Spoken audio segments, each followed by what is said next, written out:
Представьте себе, всем надоевший режим разваливается. По всей стране многотысячные оппозиционные митинги, которые никто не разгоняет. Закончилась война, как и противостояние с Западом. В страну приходят популярные иностранные бренды, и тут, внезапно, кучка старых чиновников решает вернуть все как было. Захватить власть силой и установить прежний тоталитарный режим. Именно это произошло в августе 1991 года, когда силовики из окружения Горбачева решили устроить госпереворот и направили танки к Белому дому. Сегодня поговорим о событиях, которые нынешняя российская власть пытается стереть из памяти граждан и из нашей истории. Событиях, которые привели к созданию России как государства. Это видео мы сделали совместно с проектом «Минута в минуту». У нас есть уже несколько роликов вместе с ними, например, про полет Гагарина. Проект запустил собственный YouTube-канал, там он уже выпустил ролик про Беслан и Нордост. Посмотрите, подписывайтесь, ссылка будет в описании. А мы начинаем.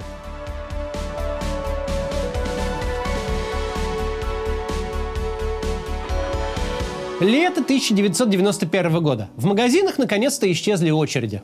Стоять стало незачем. Полки с продуктами опустили окончательно. Советская экономическая система на грани полнейшего краха. Как, впрочем, и сам Советский Союз.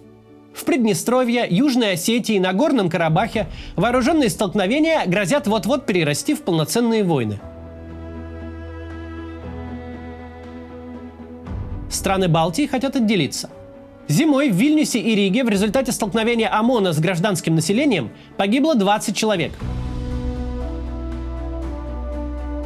Всем очевидно, страна на пороге больших перемен. Большинство граждан видят спасение в демократии, в политических и гражданских свободах, в рыночной экономике. У российских демократов есть лидер – Борис Николаевич Ельцин, бывший крупный советский чиновник, перешедший в оппозицию к коммунистическим властям и теперь возглавляющий Верховный Совет РСФСР. Их противники считают, что наоборот, реформы Генсека и президента СССР Михаила Горбачева, так называемая перестройка, как раз все испортили. До них все было же нормально. Сам Горбачев маневрирует между этими двумя силами и пытается угодить всем одновременно, выступая за постепенные реформы и пытаясь сохранить союз. При этом свое окружение он сформировал из старой партийной и хозяйственной гвардии. Горбачев прекрасно понимает шаткость своего положения. В октябре 90-го года он просит главу всесоюзного КГБ Крючкова составить план введения в стране чрезвычайного положения, на всякий случай. Вдруг пригодится, если противостояние дойдет до крайней точки и начнется восстание. В документах прописывают всю последовательность действий, определяют, кто войдет в комитет по чрезвычайному положению, или сокращенно ГКЧП.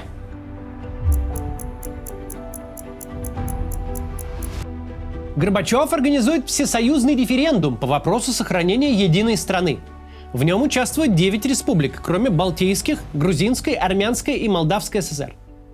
Более 76% пришедших на участки граждан высказываются за сохранение единой страны. Правда, вопрос был сформулирован весьма манипулятивно. Считаете ли вы необходимым сохранение СССР как обновленной федерации равноправных суверенных республик, в которой будут в полной мере гарантироваться права и свободы человека любой национальности? Ну кто же откажется от такой прекрасной страны? Горбачев собирает лидеров 9 республик, которые приняли участие в референдуме под Москвой, в правительственной резиденции в Новоогарево. Вместе они должны выработать новый договор, создать единый обновленный союз суверенных государств. Нечто похожее на конфедерацию, как Швейцария. Казалось, что Горбачев действительно нашел способ сохранить союз. Да, какие-то республики пока отказывались подписать договор, но если все пройдет хорошо, то и они вернутся. Пока идет обсуждение Новоогаревского договора, в РСФСР проходят выборы президента, на которых с большим отрывом побеждает Ельцин, что резко усиливает его политические позиции. Он избран на всенародном голосовании, а не тысячи депутатов, как Горбачев. И добросовестно исполнять возложенные на меня народом обязанностей.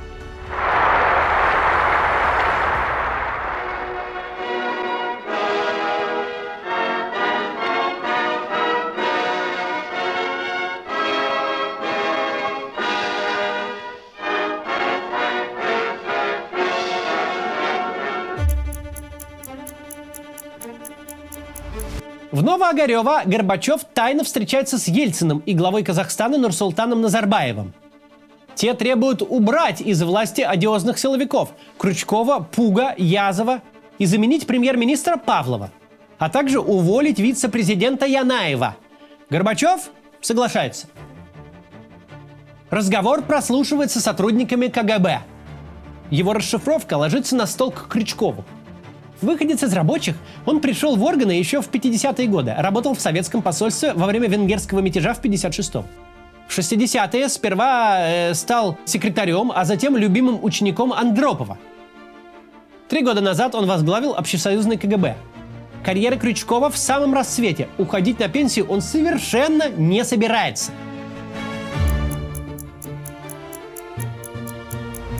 Подготовка Новоогаревского соглашения завершена. Подписание назначено на 20 августа. Все вроде хорошо. Горбачев решает, что теперь самое время отдохнуть, и вместе с семьей летит в Крым на правительственную дачу в Фаросе. Преданные соратники провожают его до трапа самолета.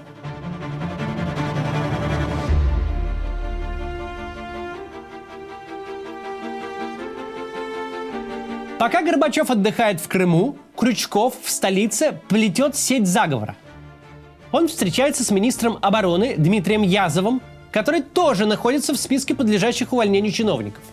Они обсуждают, как помешать Горбачеву подписать Новоогаревское соглашение. На Лубянку вызван генерал Павел Грачев, командующий воздушно-десантными войсками СССР. Крючков говорит ему: «Михаил Сергеевич тяжело болен и, возможно, через несколько дней подаст в отставку. Его уход разные люди могут расценить по-разному, поэтому необходимо выработать план действий политического руководства страны в нестандартной обстановке». Крючкова интересует, смогут ли десантники обеспечить порядок в Москве в случае наступления этой нестандартной обстановки. Грачев рапортует: «Тульская дивизия ВДВ готова удерживать любой объект». В тот же день Грачев на подмосковной даче КГБ вместе с офицерами госбезопасности начинает работать над планом захвата Москвы. Чекисты вываливают на стол охапку бумаг. «Что это?» – удивляется Грачев. «Как что? Варианты перехода власти от одного правителя к другому в различных странах». «Вы там что, тоже работали?» – спрашивает Грачев. Те только улыбаются. Доклад готов и представлен начальникам, то есть Крючкову и Язову. Глава КГБ собирает наиболее приближенных сотрудников и откровенно говорит: Горбачев не в состоянии управлять страной, придется отстранять его от власти. За последние годы мир сильно изменился. Многие перешли на удаленку, открыли для себя нейросети, начали путешествовать. На гребне всех этих трендов находятся фрилансеры. Исследование Upwork за прошлый год показало, те в 2 раза чаще используют инструменты генеративного ИИ, чем не фрилансеры. Оно и понятно, фрилансеру выгодно все время быть конкурентоспособным, внедрять в работу новые фишки. Но есть в найме такого работника существенный минус. Ему надо как-то переводить оплату, не всегда удобным вам способом. Такую проблему решает сервис EasyStaff. Он позволяет платить удаленным сотрудникам по B2B договору. Платформа помогает любому бизнесу в любой точке мира иметь отношения с фрилансером, который также может быть где угодно, в том числе и в странах СНГ. Платформа может осуществлять выплаты как на банковские карты, так и на расчетные счета или на криптокошельки в любой валюте. При этом все будет абсолютно легально и со всеми необходимыми документами и для вас, и для работника. Формально фрилансер будет работать на EasyStaff, а EasyStaff будет подрядчиком для вашей компании. То есть вместо пары десятков договоров с разными людьми вы заключите всего один с EasyStaff. А если вы находитесь в поиске новых сотрудников, попробуйте сервис EasyBusy. Это международная биржа фриланса, где исполнители и заказчики могут найти друг друга без географических ограничений. Разработчики, дизайнеры, как графические, так и UX, UI, специалисты 3D-визуализации, вы можете найти их на EasyBusy. Каждый из них уже прошел тщательную проверку. Сервис защищает своих клиентов от мошенников. Весь функционал биржи для заказчика бесплатен, а исполнитель получит оплату только после того, как вы примете его работу. Если у вас горят сроки или сложно найти специалиста под задачу, заполните анкету по ссылке в описании. Тогда персональный менеджер бесплатно подберет подходящих вам исполнителей. Все ссылки под этим видео.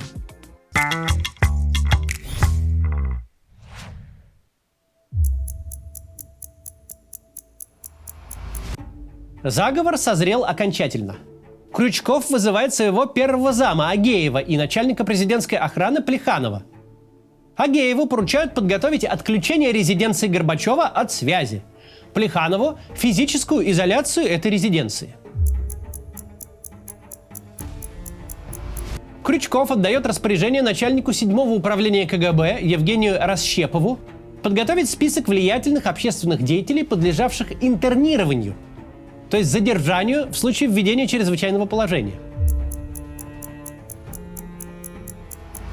Во второй половине дня Крючков проводит общую встречу с заговорщиками, министром обороны Язовым, премьер-министром СССР Павловым, секретарем ЦК и заместителем комитета по обороне Олегом Баклановым. Все согласны, действовать надо быстро. Что конкретно делать, думать даже не надо. Есть старый и подписанный самим Горбачевым документ о чрезвычайном положении. Там все и написано. Министр обороны Язов распоряжается подготовить к отправке в столицу 3 дивизии – танковую, мотострелковую и десантную. Крючков отдает приказ КГБ организовать слежку за 69 лидерами демократической оппозиции, а также наблюдать за дачей Ельцина в Подмосковье. В решающий момент лидеров планировалось арестовать. Из аэропорта Чкаловский вылетает самолет. На его борту генерал Вареников, заместитель Язова, секретари ЦК Бакланов и Шенин, руководитель аппарата Горбачева Валерий Болдин. Они летят в Крым к Горбачеву, чтобы потребовать от него поддержать введение чрезвычайного положения. Самолет с делегацией приземляется в Крыму. Дачу Горбачева отключают от всех видов связи, даже от внутренней связи с охраной. Заодно отключают ему и ядерный чемоданчик.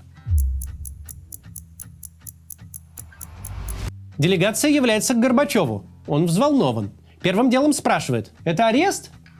«Нет», — говорит Бакланов, — «они прилетели как друзья». И сразу выдвигает требование отказаться от подписания нового союзного договора и позволить заговорщикам выполнить за него грязную работу.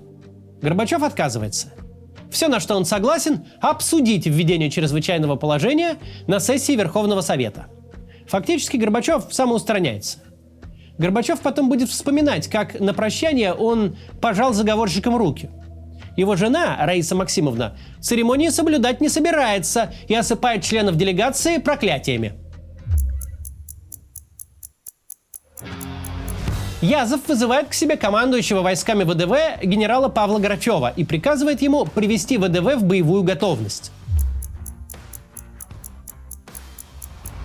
Переговорщики вылетают из Крыма.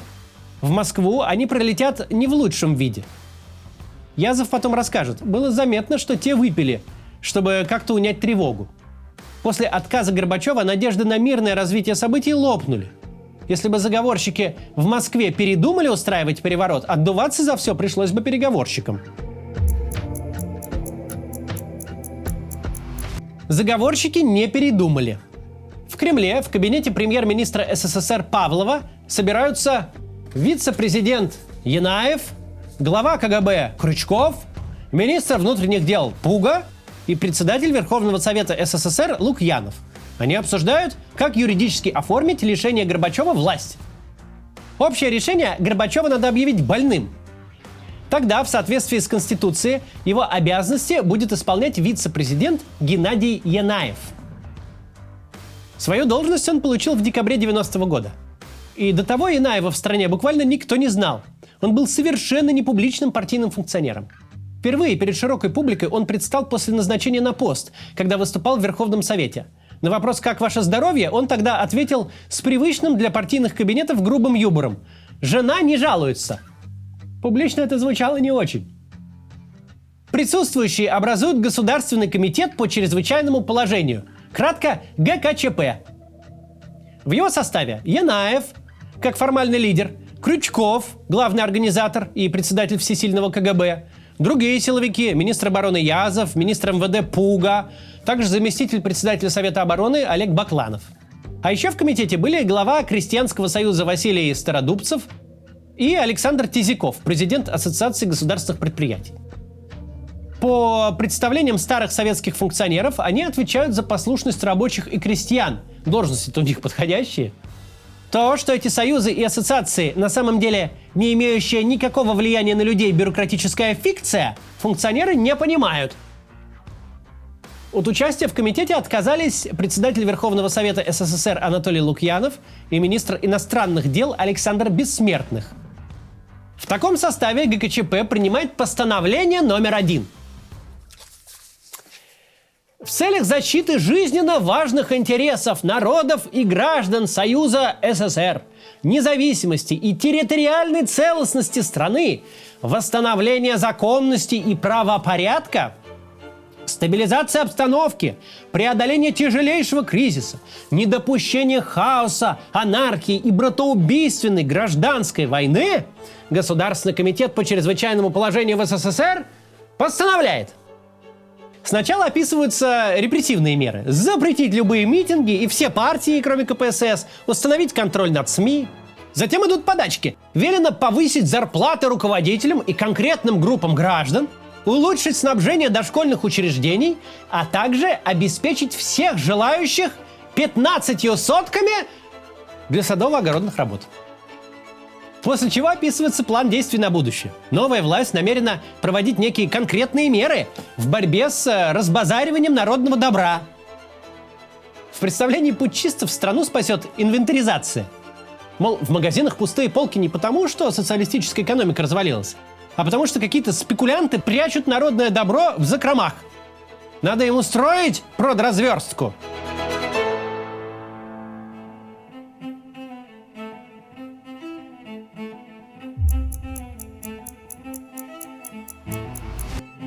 Группе захвата Альфа поступает приказ готовиться к аресту Ельцина. По советской номенклатурной традиции члены ГКЧП празднуют. Они захватили власть, теперь Советская империя в сохранности. Поэтому пьют виски. Трезвым остается только глава КГБ Крючков, который провозглашает: перестройка закончилась, демократическое руководство не смогло взять власть в свои руки. Премьер-министр Павлов напился так сильно, что охранник несет его на руках до машины. Утром врачи диагностируют у него алкогольное отравление. Теперь дело за военными.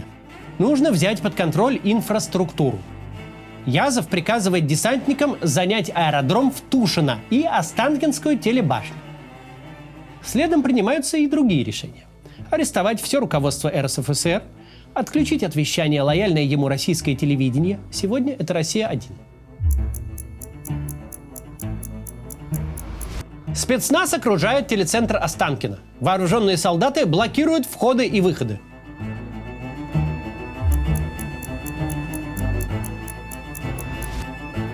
Севастопольский полк пограничных войск блокирует дачу Горбачева. Взлетно-посадочную полосу перегораживают тягачами. Все телеканалы переключаются в режим траурного вещания, знакомого советским гражданам еще с начала 80-х годов, когда хоронили генсеков. По телевизору крутят симфоническую музыку и новостные программы. Балет Чайковского «Лебединое озеро» станет одним из символов тех дней. Гражданам объявляют: Горбачев тяжело болен.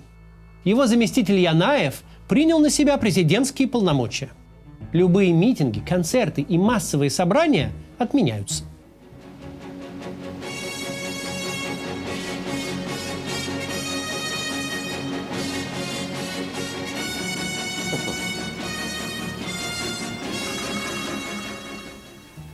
Обращение к советскому народу.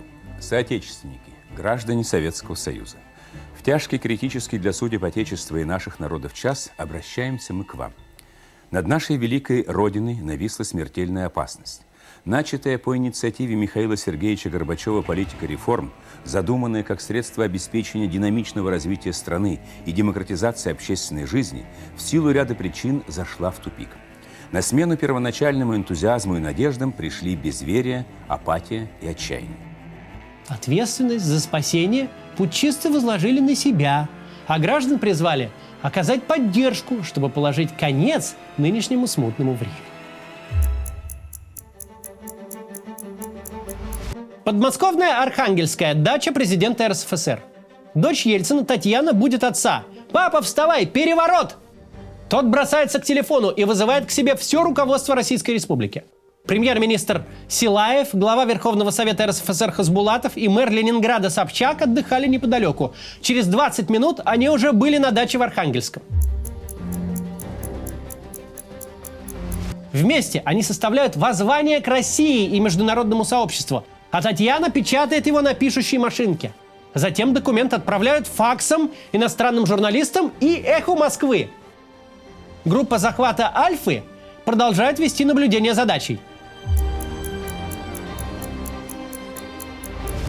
Поднятые по тревоге мотострелковая, танковая и десантная дивизии отправляются в Москву.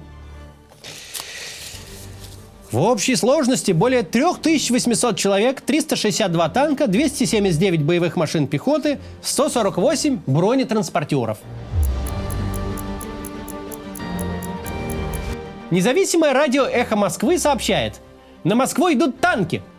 «Эхо» совсем молодая станция, она появилась в эфире лишь год назад. Но за этот год она заработала огромную популярность и репутацию честного, профессионального и современного СМИ, кардинально отличающегося от советских динозавров типа радиостанции «Маяк». В студию «Эхо» врываются сотрудники КГБ с требованием немедленно прекратить вещание. Главный редактор Сергей Корзун отказывается, ссылаясь на профессиональную этику. КГБ придется отключить вещание извне. Руководство РСФСР покидает Архангельское на 5 машинах, минуя группу захвата «Альфа». Те так и не получили новых указаний. На всей скорости машины мчат по Калужскому шоссе мимо военных колонн в Москву, в здание Верховного Совета на Краснопресненской набережной. В народе его называют «Белый дом». Собчак вылетает в Ленинград. Обеспокоенные москвичи начинают собираться в центре города. Тем временем в Киеве зам Язова генерал Варенников требует от главы Украины Кравчука поддержать ГКЧП. Тот соглашается это сделать номинально, однако от ввода у себя чрезвычайного положения отказывается. В столице Латвии, Риге, местный ОМОН, подчиняющийся ГКЧП, занимает МВД, телестанцию и радио. Kolēģis tikko nākot augšā no pirmā stāva pateica, ka pirmajā stāvā OMONs saimnieko un uz grīdas jau guļ mūsu biedri. Pagaidām viss, gaidiet ziņas. Ельцин приезжает в Белый дом. Первое, что делает, звонит путчистам и отказывается признавать введенное чрезвычайное положение.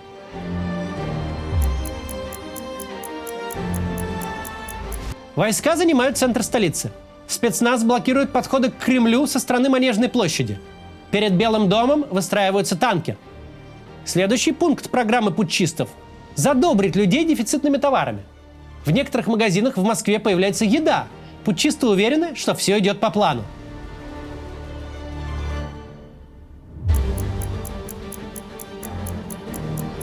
Вооруженные солдаты приходят охранять Моссовет. Лужков категорически отказывается. «Ты мне тут нахуй не нужен со своей охраной! В Москве и так полный порядок, так что разворачивайтесь и уебывайте отсюда!» «Есть!» – отвечает командир. Солдаты садятся в грузовики и уезжают. В Ленинграде на Дворцовой площади начинается массовый митинг против ГКЧП.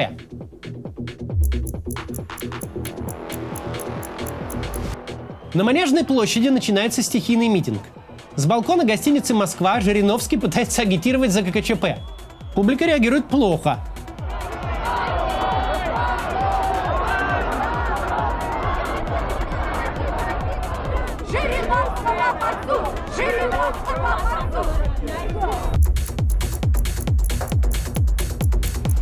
Вокруг Белого дома формируется протестный лагерь. Появляются первые баррикады. Их строят из подручных средств. Балки, мусорные баки, куски арматуры. Появляются пункты раздачи еды и медикаментов.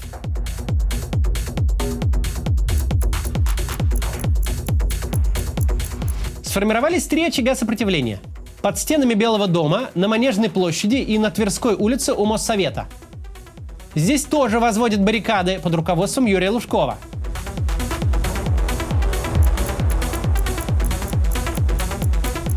На Манежную площадь со стороны Лубянки въезжают колонны БТР. Люди разбегаются, но вскоре понимают, что расстрела толпы не предвидится, и возвращаются. Тебе сейчас прикажут, что ты будешь стрелять. Не буду я стрелять, пока нет у меня патронов. Въезд на площадь Тверской перегорожен баррикадой из троллейбусов.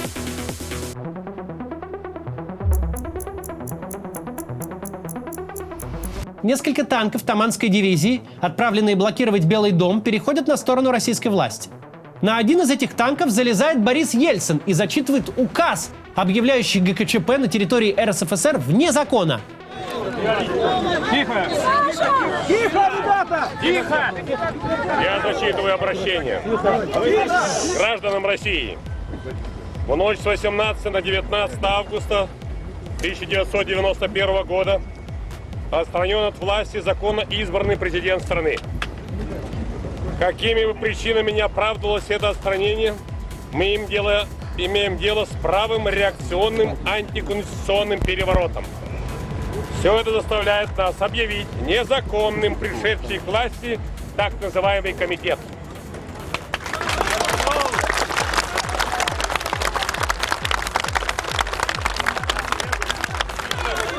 А этих фашистов арестовывать! Назарбаев с вами! Я не дочитал. Тихо!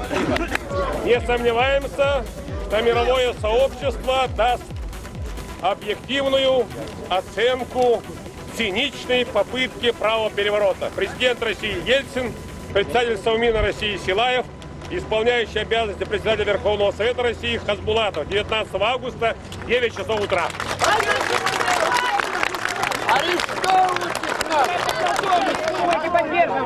Давайте будем держаться твердо. Не пройдет реакция. Реакция не пройдет. Нет. Нет. Республики, Борис Николаевич. Активно печатаются и распространяются листовки с его воззванием.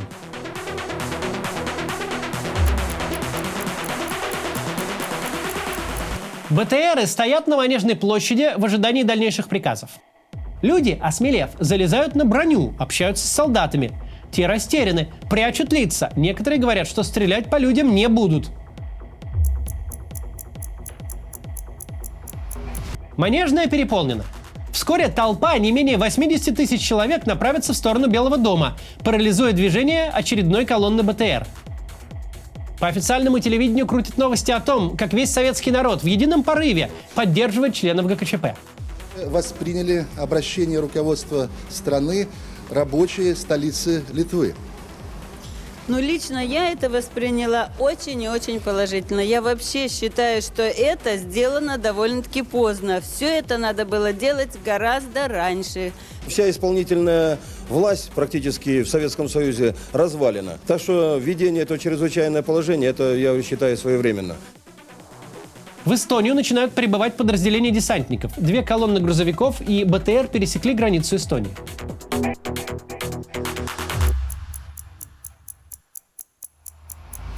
Анатолий Собчак выступает на чрезвычайной сессии Ленсовета. После он выступит уже по телевидению, призывая ленинградцев к всеобщей забастовке. Около здания Ленсовета собираются люди и начинают возводить баррикады.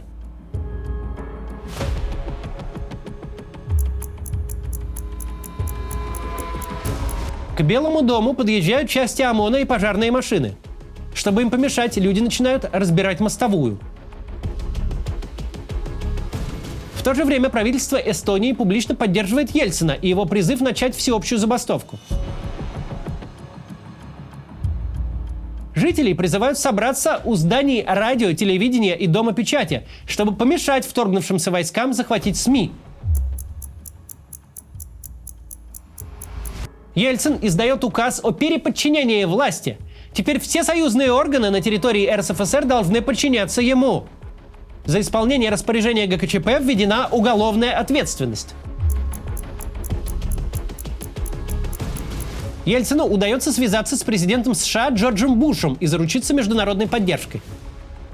В то же время Валентин Павлов, придя в себя после празднования ГКЧП, созывает заседание правительства. Министры давят на него, требуют отменить чрезвычайное положение. Оно разрушит экономику страны. У Павлова случается гипертонический криз. Его увозят на скорой. В Крыму Горбачев требует у сторожащих его сотрудников КГБ дать ему самолет. Получает отказ. В следующие 2 дня он будет гулять по даче, купаться в море и слушать новости BBC. Не в силах смириться с бездеятельностью, он записывает на домашнюю видеокамеру послание народу и миру. Но я здоров, причем теперь уже и отдохнул, и неплохо отдохнул, хотя и много вот работы. И собирается продолжить свой отдых. Поэтому все то, что сказано товарищем Янаевым и обнародовано в документах этого комитета, все это грубая ложь, подлог. Совершено, по сути дела, государственное преступление. Народ и мир увидят это послание только после всех событий. А многие впервые сегодня в этом ролике. ГКЧП проводит международную пресс-конференцию в здании МИДа. В представлении путчистов это очередное протокольное мероприятие, типа доклада на пленуме ЦК КПСС. Заговорщики изо всех сил стараются выглядеть законопослушными чиновниками, вынужденными из-за тяжелой болезни любимого президента временно принять на себя бремя власти. На улицах стоят танки, на конференции же Янаев ведет себя вежливо и культурно. Пуга изображает дружелюбного дедушку, а Стародубцев – оптимистичного председателя колхоза. Думаю, что доведенное до отчаяния крестьянство надеется сегодня на то, что будет наконец наведен порядок. На сцене все члены комитета, кроме потерявшего дееспособность премьер-министра Павлова и тайного организатора заговора Крючкова. КГБ предпочитает действовать из-за кулис. Сначала все идет более-менее гладко. Лояльные журналисты задают утвержденные заранее вопросы. Улучшится ли жилой фонд для семей военных? Какие будут приняты меры для повышения качества технической базы МВД? Все будет хорошо, отвечают путчисты. Первый шаг, который мы намерены предпринять, это сделать максимум возможного для спасения урожая. Но постепенно вопросы обостряются. А что с Горбачевым? Что будет со страной? Путчисты начинают нервничать. Говорят, Горбачев просто перетрудился. В таком режиме, дамы и господа, работать, в каком работал президент Горбачев все эти последние 6 лет, естественно, и организм изнашивается немножко. Я надеюсь, что мой друг, президент Горбачев, будет в строю, и мы будем еще вместе работать. Мы следуем курсам демократических реформ. Комендантский час в Москве не планируется. Стрелять не будем, но возможна провокация. У Янаева все сильнее трясутся руки. Это замечает вся страна. Он беспрерывно сморкается и вытирает нос. Менее всего он похож на решительного и властного диктатора. Тем не менее, Татьяна Малкина задает ему самый знаменитый вопрос той пресс-конференции. Понимаете ли вы, что сегодня ночью вы совершили государственный переворот? И какое из сравнений вам кажется более корректным, с 17-м или 64-м годом? Янаев выбит из колеи и отвечает, как придется. Мне не кажется корректным сравнение с 17-м годом или 64-м годом. Я думаю, что любые аналогии здесь, они просто опасны. В зале смеются. Один из иностранных журналистов вспоминает Пиночета. Учитывая формулировки вашего коммюнике, запрашивали ли вы совета у генерала Пиночета? Спасибо. Я полагаю, что... Да, от эмоций и просьбы воздерживаться, потому что это у нас пресс-конференция. В зале аплодисменты. Вскоре растерянные путчисты сворачивают пресс-конференцию и просто и без лишних слов встают и уходят.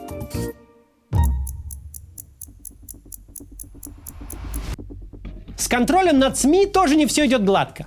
В эфире центрального телевидения между балетом и репортажами о всенародной поддержке ГКЧП появляется неожиданный репортаж Сергея Медведева. В нем прямо говорится: ГКЧП не взял ситуацию под контроль. Солдаты отказываются стрелять в народ. Подступы к Верховному Совету перекрыты толпой москвичей. 19 августа, 17 часов 20 минут. Мы находимся на Краснопресненской набережной. Включили свою камеру без особой надежды попасть сегодня в эфир. Вы видите, как ведутся работы по построению баррикад. Эта набережная была последней, которая оставалась не забаррикадированной. Сейчас практически все подступы к зданию Верховного Совета перекрыты. Я так понимаю, что и ночью будете здесь? Да. Конечно, будем. Без сомнения. Глава Гостелерадио Кравченко потом, уже после падения ГКЧП, будет уверять, что это он дал отмашку. Но сам Сергей Медведев расскажет, что все было проще. Редакторы пропустили ролик за шоколадку. К Белому дому подъезжают танки. 40 тысяч человек, окружающие здание, решают, что начался штурм. Но танки отворачивают дуло в сторону. Кто-то кричит: «Это свои! Наши! Наши!» Командующий 106-й Тульской дивизией ВДВ генерал Александр Лебедь фактически переходит на сторону восставших. У него был приказ охранять Белый дом, и он решил выполнить его буквально и стал охранять.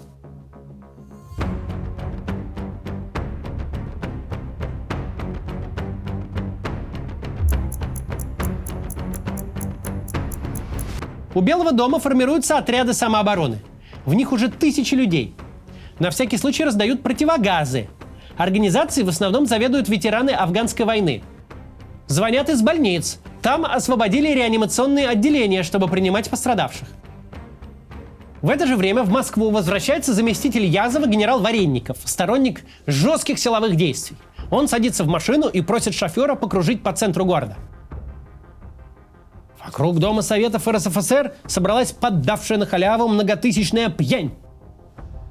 Ящиками раздавалась водка, различные закуски и деньги. Разумеется, нашлись охотники защищать демократию. Хотя это сборище давно надо было разогнать и не допустить такого сосредоточения людей, тем более с выдвижением баррикад перед Домом правительства. Конечно, про раздачу алкоголя, как и про остальное, генерал врал. Но именно так воспринимали ситуацию путчисты. Им противостоит не народ, а какое-то пьяное быдло. В Латвии военные занимают междугородную телефонную станцию. Взято штурмом здание, где размещается латвийское радио. Есть раненые, в их числе народный депутат и журналист Айвар Беркис.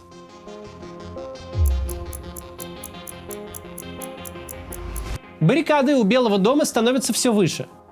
К легким заграждениям из сваленного в кучу разнообразного металлолома добавляют бетонные блоки против танков. Над Белым домом реет аэростат с флагом России.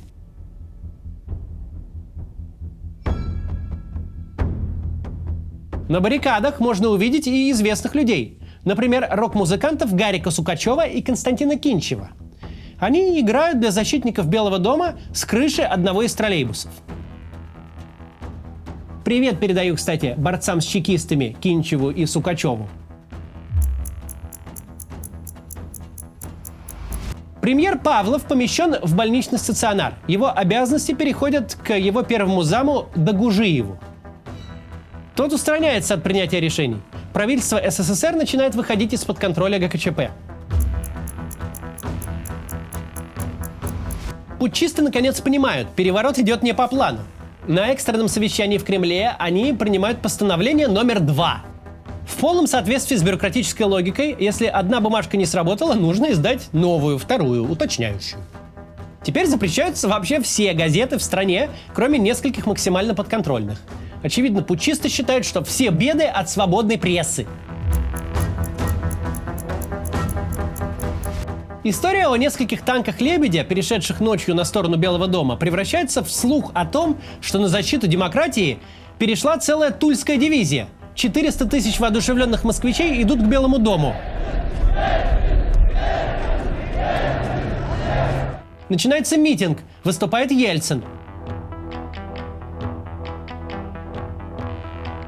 В Ленинграде на Дворцовой площади идет крупнейший в истории города митинг. ГУВД оценивает его численность в 300 тысяч человек.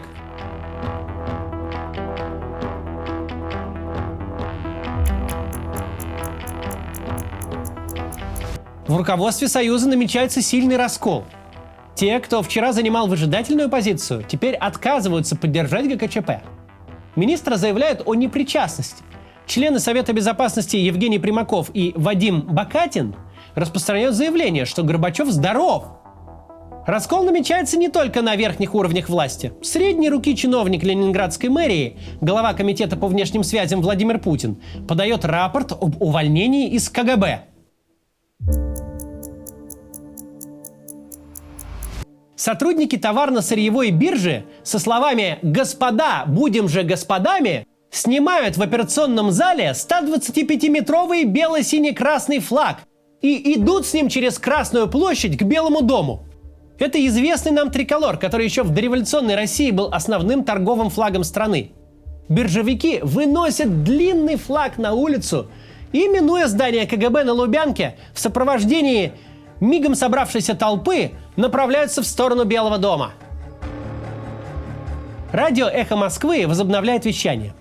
Включить передатчик распорядился министр связи РСФСР, который путчистам не подчиняется. Под руководством заместителя министра обороны Владислава Очалова разрабатывается план штурма Белого дома. Танки должны расчистить баррикады, милиция сделать в толпе проходы, после чего десантники взломают двери и завяжут бой, а спецназ должен будет нейтрализовать лидеров сопротивления.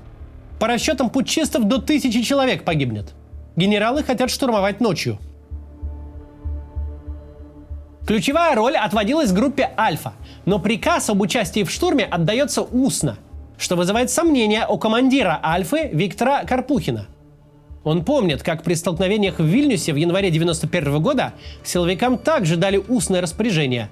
А потом руководство заявило, что, дескать, это на местах силовики превысили полномочия. Тогда при попытке захватить Вильнюсский телецентр советские военные и группа «Альфа» убили более 10 мирных жителей.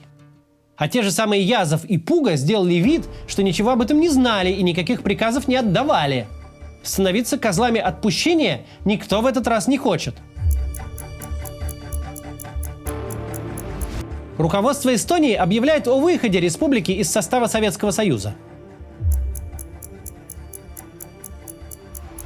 С совещания в Минобороны возвращается заместитель министра внутренних дел генерал Громов и пересказывает шефу план штурма Белого дома. Громов против участия МВД в этой мясорубке. Пуга не преклонен. Поставленную задачу надо выполнить. Это приказ. Информация о готовящемся штурме попадает в Белый дом. По громкой связи об этом объявляют окружающей здание толпе. Сейчас дорога каждая минута. Еще раз, женщины, постарайтесь как можно быстрее покинуть здание, постарайтесь от этого здания уйти. В коридорах Белого дома строят баррикады из мебели. Люди на улице записываются в отряды, охраняющие периметр здания. На случай, если военные применят ядовитые газы, им выдают марлевые повязки.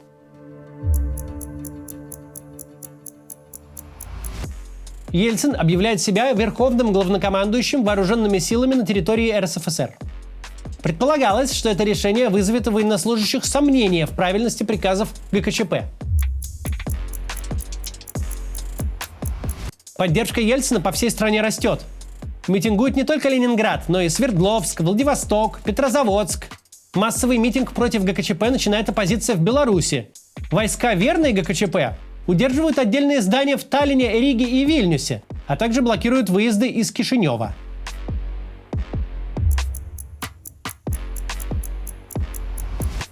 Первые два постановления ГКЧП сработали плохо, но путчисты не сдаются и выпускают третье. На этот раз персонально направленная против радиостанции «Эхо Москвы», которая никак не желает подчиняться и закрываться. Через 2 часа «Эхо» снова отключат. Последним в эфир выводит главу Верховного Совета РСФСР Руслана Хасбулатова. Делает это молодой корреспондент Алексей Венедиктов.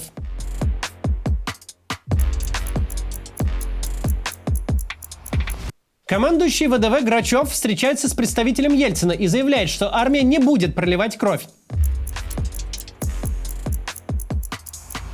ГКЧП отдает приказ Альфе о выдвижении, но никто не хочет оформить его письменно. Устный приказ спецназовцы исполнять не стали.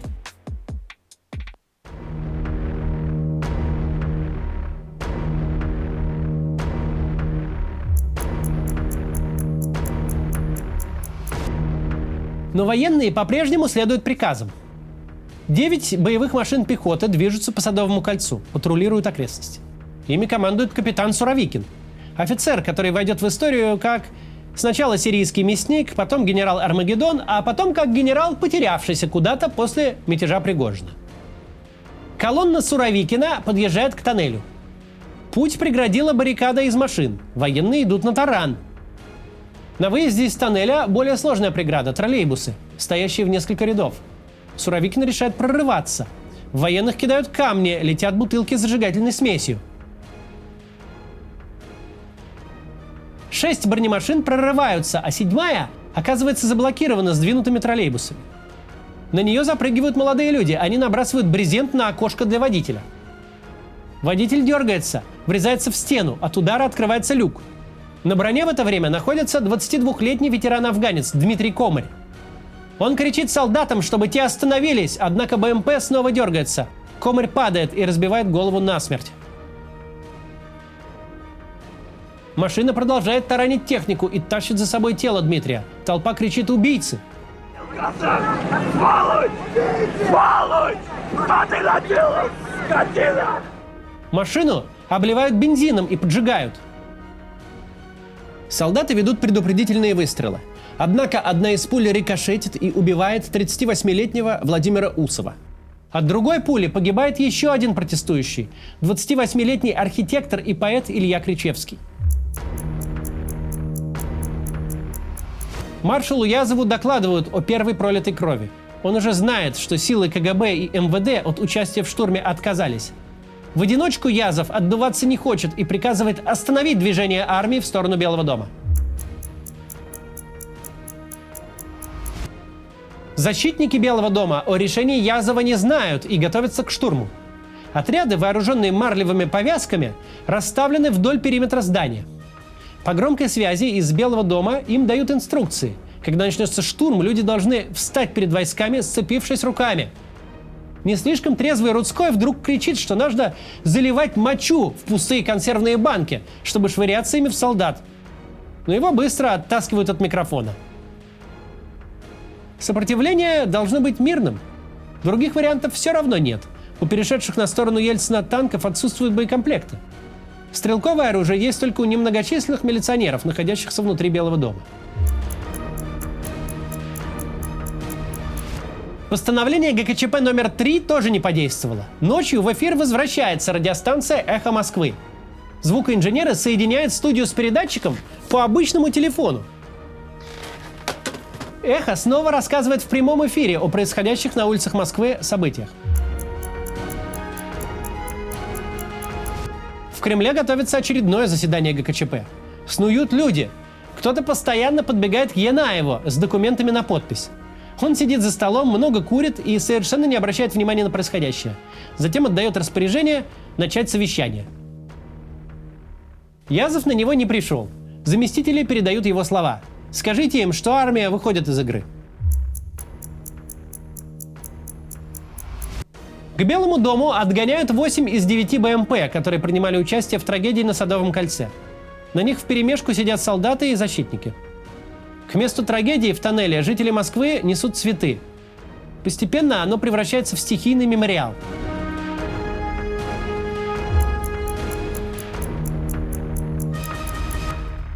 Все армейские части, введенные утром 19 августа в столицу, покидают город.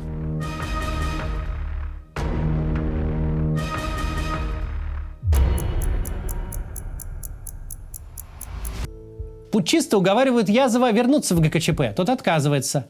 Поддержки армии нет. Начинают обсуждать варианты действий. Что, принимать постановление номер 4? Но первые 3 как-то не особо сработали. Как можно быстрее созвать Верховный Совет СССР и попробовать опереться на него? Это требует много времени. Обдумывают идею собрать рабочие дружины и напустить их на демократов. Но даже путчисты догадываются. Такие рабочие дружины существуют только в воображении старых партийных товарищей. Язов предлагает лететь к Горбачеву. Умели напакостить, надо уметь и отвечать, заявляет он.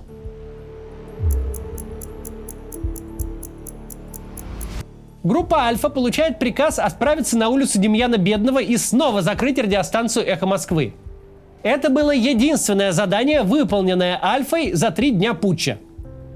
Однако через несколько часов радиостанция снова вернется в эфир, чтобы уже не замолкать ни на минуту, вплоть до 1 марта 2022 года, когда она будет отключена прямо посреди эфира Екатерины Шульман.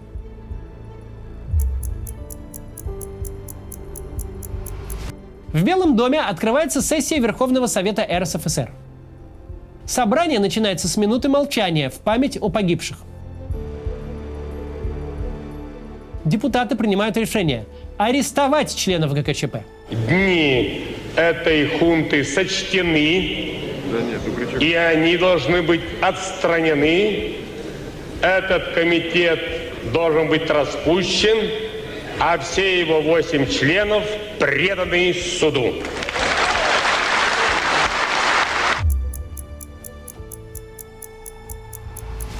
Латвия приняла закон об окончательном выходе из СССР. Советские десантники начинают покидать занятые здания.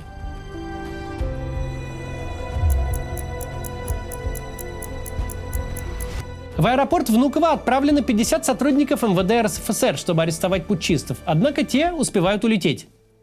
В самолете Язов, Крючков, Бакланов и еще несколько человек. Разминулись буквально на 2 минуты.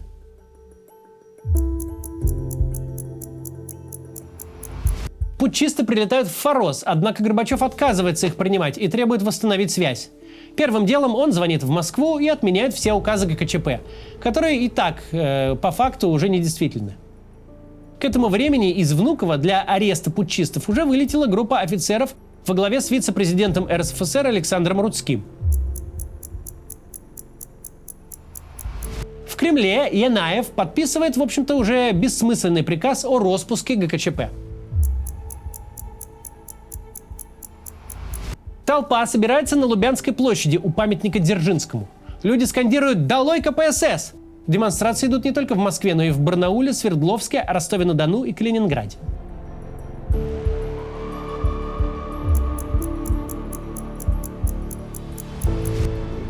В Форосе приземляется самолет с делегацией Рудского. Только в их присутствии Горбачев примет путчистов. Первым делом он скажет им: «Ну что, доигрались, мудаки?» Генпрокурор РСФСР выносит постановление об аресте членов ГКЧП.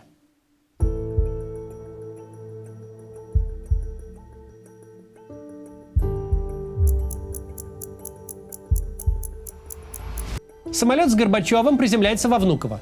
Президент выходит в отличном настроении, встречается с журналистами. Общество, люди наши стали другими, и это было главным препятствием на пути этой авантюры, на которых встали группа лиц. Крючкова, прилетевшего с Горбачевым, арестовывают прямо в самолете. Он раздавлен, не владеет собой, его буквально выводят под руки. Ну, а если бы, допустим, удалось бы мне повернуть сейчас кинокамеру в обратном направлении, и чтобы я оказался на 5-6 дней вот назад, то я бы поступил совершенно, сказать, иначе и не сидел в настоящее время в условиях несвободы. Под стражу заключают и других путчистов. Язов сохраняет самообладание и строевым шагом идет к милицейскому Рафику. Другой член ГКЧП, глава Ассоциации промышленников Тизиков, впадает в истерику, кричит: «Какое еще преступление? При чем здесь я? Это все они затеяли!» Их всех везут в санаторий МВД Сенеж. По дороге у машины отваливается кардан. Янаев, оставшийся в Москве, ночует у себя в кабинете. Прокуроры придут к нему только утром. Поверженный Язов извиняется перед Горбачевым на камеру. Дорогой Михаил Сергеевич, в ноябре исполняется 50 лет моей беспрерывной службы в вооруженных силах. Я, старый дурак, принял участие в этой авантюре, о чем сожалею и прошу у вас прощения. Я осуждаю эту авантюру, и до конца дней своих меня будет жечь позор за принесенные вам, стране и народу победу. На задержание главы МВД Пуга выезжает группа высокопоставленных силовиков РСФСР. В качестве понятого они пригласили демократического политика Григория Явлинского, который все 3 дня путча провел вместе с Ельциным в Белом доме. Дверь открывает тесть Пуга со словами «У нас произошло несчастье». В спальне находят тело застрелившегося министра. Рядом его жена, залитая кровью. Она еще жива. Застрелилась ли она сама или ее застрелил Пуга, неизвестно. Она вскоре умрет в больнице. Супруги оставили предсмертные записки. Я совершил ошибку, равную преступлению. Знаю теперь, что обманулся в людях, которым очень верил. Все это ошибка.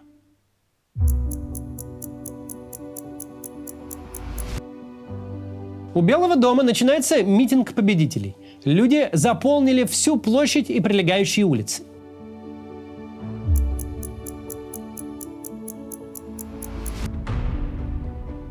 Красный флаг на Белом доме заменяют триколором, который станет флагом новой России.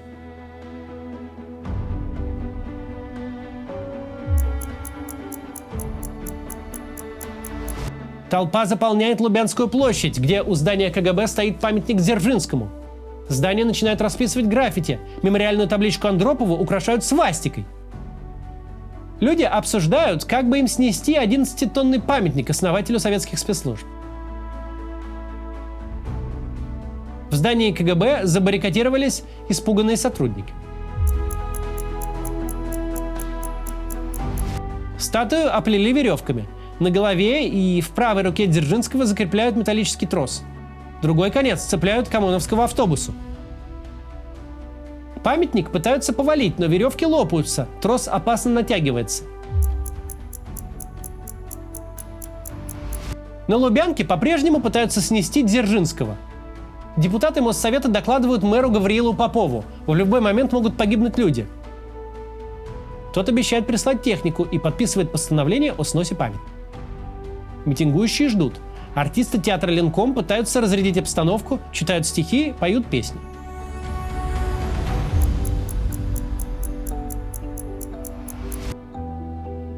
Наконец приезжают строительные краны и грузовая платформа. Монтажники освобождают крепежные штыри.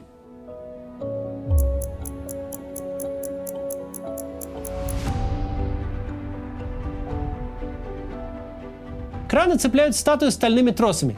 Дзержинский отделяется от постамента. Люди кричат: «Феликс повесился!».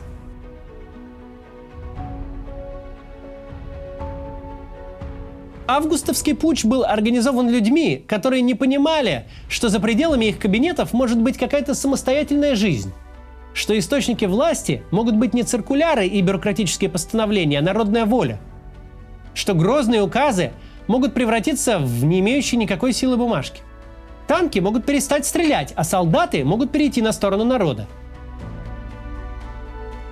ГКЧП пытался откатить назад все изменения, произошедшие с обществом за время перестройки, но добился прямо противоположного.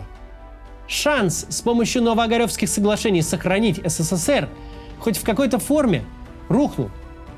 Вернувшийся из крымского плена Горбачев обнаружил, что его власть становится все более иллюзорной. В декабре 1991-го были подписаны Беловежские соглашения, и к концу года Советский Союз перестал существовать, превратившись в совершенно формальный СНГ. 21 декабря Горбачев дал свое последнее интервью в качестве президента СССР. После интервью журналист Артем Боровик сочувственно похлопал Горбачева по плечу, и первый и последний президент СССР покинул свой кабинет навсегда.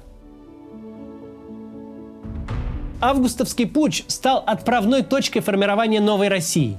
Весь мир был потрясен и воодушевлен. Империю зла победили безоружные люди, не испугавшиеся танков и всесильного КГБ. Но Но идеальный государствообразующий миф продержится недолго. Торжественные памятные церемонии рядом со стихийным мемориалом у Белого дома быстро сошли на нет. Государственным праздником уже в 92-м станет не 21 августа, а безликое 12 июня, день принятия Декларации о суверенитете России. 3 погибших защитников Белого дома, Дмитрий Комарь, Владимир Усов и Илья Кричевский, стали последними героями Советского Союза, но постепенно их имена тоже забылись. Памятник Дзержинскому снесли, но этот символический жест мало на что повлиял. КГБ перестал существовать лишь формально. Пришедшее на его место ФСБ постепенно вернется к методам предшественника. Тогда ходила такая шутка. Товарищ Верь, пройдет она и демократия, и гласность, и вот тогда госбезопасность припомнит ваши имена. Оказалось, не шутка. Процесс над ГКЧП так и не состоится. Участников путча через несколько лет амнистируют. Только генерал Варенников, заместитель Язова, откажется от амнистии и потребует открытого суда. Его признают невиновным, и вскоре он будет заседать в Государственной Думе. Сам Язов долгие годы будет занимать почетные должности в Минобороне, забудет о том, как он рыдал и каялся после путча, и вновь станет уверять, что никакого заговора вообще не было, а ГКЧП действовал строго по закону. Когда Язов умрет, Путин назовет его выдающимся военачальником. А в 2005 году бывший подполковник КГБ и участник демократических протестов в Ленинграде скажет, что развал СССР был крупнейшей геополитической катастрофой 20 века. События августа 91-го окончательно предадут забвению. Российская власть не хочет, чтобы все помнили о произошедшем. О том, что народ может внезапно выйти из подчинения. Танкисты могут развернуть дуло против своих командиров. А огромная государственная машина может проиграть войну маленькой и независимой радиостанции. Хотят, чтобы об этом забыли. Но памятник на Новом Арбате все еще стоит. До завтра.